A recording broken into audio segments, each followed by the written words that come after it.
While you were busy watching the headlines, Elon Musk was quietly deleting the concept of national borders. Deep under the earth and high above the atmosphere, a new kind of ghost grid is blinking to life.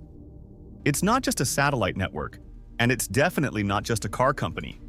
It's a sovereign architecture designed to bypass every government on the face of the planet. Washington is panicking, Beijing is silent, and the true blueprints aren't in any public file. Because what Musk is actually building isn't for us, it's for what comes after us. Stick around, because the future isn't a choice anymore, it's an ultimatum. Before we dive into the belly of the beast, hit that subscribe button to join our search for the truth. You're going to want to see where this ends. Imagine a world where the internet doesn't come from a cable in your wall, but from a swarm of 6,000 angry bees orbiting 340 miles above your head. We were told it was for the digital have-nots in rural Kansas so they could finally stream Netflix.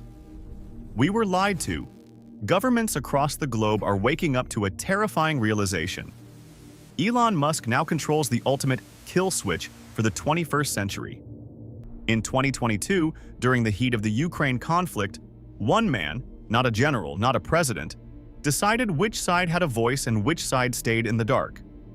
With a single stroke of a keyboard, a private citizen crippled a military offensive. That's not a service, that's a superpower. But Starlink was just the beta test for something far more predatory. The real project? It's called Starshield. It's a specialized, classified layer of the network designed for one thing only: total orbital dominance. Musk isn't just selling data anymore. He's selling the ability to see everything, everywhere, all at once, without asking for a permit from the Pentagon. The irony is delicious, isn't it? We cheered for global connectivity while we built our own digital cage. For decades, the sky belonged to nations. Now, it belongs to a guy who tweets memes at 3 a.m. Washington is scrambling to pass legislation, but how do you regulate a ghost that lives in the vacuum of space? You don't. You just hope he stays on your side. But here's the twist. Starshield isn't just watching the Earth, it's watching us. Musk is essentially building a private intelligence agency that never sleeps, never retires, and has no oversight. Every encrypted message, every drone coordinate, our every secret handshake, it all eventually hits a satellite with a SpaceX logo on it. But even this ghost grid is just a cog in a much larger, much darker machine. Because while the world is looking at the stars, Musk is already looking at the one place no government can follow him: inside your own head. The ultimate border isn't a wall in the desert or a line in the ocean. It's the 3-pound wetware inside your skull. Musk calls it Neuralink, and the marketing is beautiful, helping the blind see, the paralyzed walk, and the broken heal. But let's be real, that's just the Trojan horse. The real objective is what Musk calls cognitive sovereignty, and it has every intelligence agency on Earth looking for an exit strategy. He is building a high-bandwidth interface to merge human consciousness with artificial intelligence. Think about the implications for a second. A private server with a direct two-way line to your central nervous system. If a hacker gets into your phone, they steal your bank login. If they get into your brain, they steal you. Governments are sweating because their entire power structure relies on controlling behavior through laws and physical force. But how do you arrest a thought that hasn't happened yet? Or worse, how do you govern a population that can download a new ideology in seconds via a firmware update? The irony is peak Musk. He claims he's doing this to protect us from an AI demon. So his solution is to let the demon move in. It's like burning your house down to ensure it never gets termites. But this hive mind isn't just about telepathy or Googling with your eyes closed. It's about the data of intent. Imagine a world where your brain patterns are harvested like TikTok likes, analyzed by an algorithm that knows your next decision before you do. That's not a medical breakthrough. That's a biological coup d'etat. While politicians are still arguing about privacy laws for apps, Musk is busy patenting the very architecture of the human soul.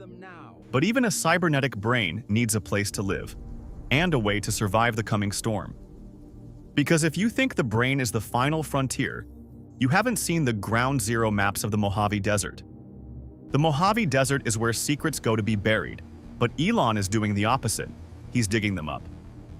We were told the Boring Company was just a quirky side project to solve soul-crushing traffic.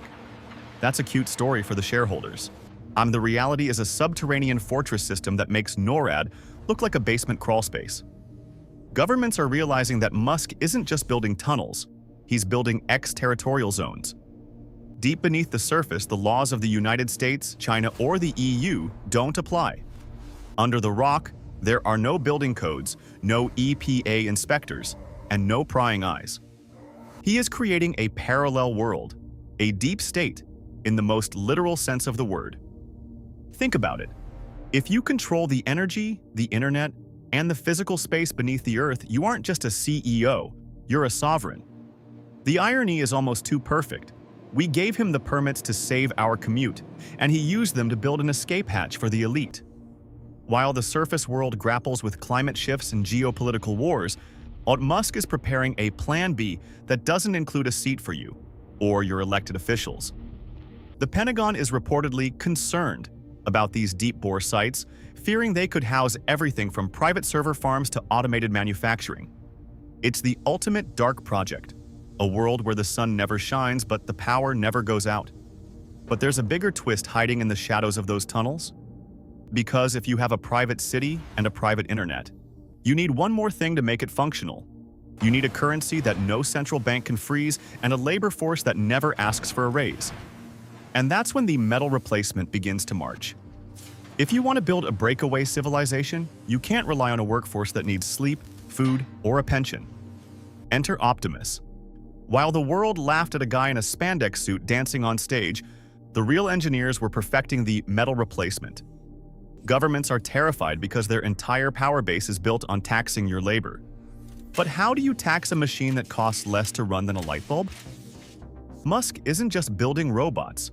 He's building a post-labor economy where the state becomes obsolete. The irony is sharp. We were worried about robots taking our jobs, but we should have been worried about them taking our nations. If one man owns the means of production, the means of distribution, and the means of defense, what do we need a government for? But wait, it gets darker. Every sovereign power needs a currency, and Elon isn't interested in the US dollar or the euro.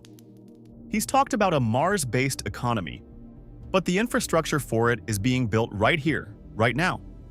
A decentralized, encrypted financial system that bypasses every central bank on Earth. The SEC tried to reel him in, but how do you leash a man who can move billions with a single cryptic post? He's creating a closed-loop system. Starlink for communication, Neuralink for the interface, Optimus for the labor, and a private ledger for the wealth. It's a corporate state that exists in the gaps between our laws. The Pentagon is reportedly running simulations on what happens when a private company has a higher GDP than half of NATO. The results? Not pretty. But even this, the robots, the tunnels, the satellites, is just the foundation. Because all these secret megaprojects are pointing toward a single, terrifying, zero-day event. And it's not happening on Earth. All these pieces, the satellites, the tunnels, the brain links, and the robots, they aren't just toys for a billionaire. They are the cargo for the ultimate Great Reset. We were told Starship was about the multi-planetary future for humanity. That's a beautiful vision for the brochures, but the reality is much colder. Musk isn't building a colony for us. He's building a sovereign sanctuary for the 1%. Governments are terrified because once you leave the atmosphere, the Constitution of the United States has the authority of a gum wrapper.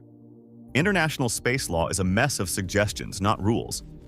If you control the only ferry to the next world, you don't just set the ticket price, you set the laws. The ultimate irony is that while we argued over taxes and carbon footprints, we funded the very machine that's leaving us behind. The twist? Elon isn't planning to lead a nation, he's planning to be the infrastructure. If you live on Mars, your air, your water, your internet, and your very thoughts are processed through a SpaceX server. That's not a democracy. That's a total control monopoly. The zero-day event isn't a war or a crash. It's the day the first self-sustaining city on Mars declares independence. And when that happens, the Earth's governments will realize they aren't the ones in charge anymore. They're just the old world waiting for a legacy update. The future isn't coming. It's already been bought, paid for, and launched. So, while the world watches the stars, remember, The person who owns the sky owns the future. Don't get left in the dark. Subscribe to stay ahead of the blueprints they don't want you to see. Because the next project is already under construction, and it's much closer than Mars. See you in the next one.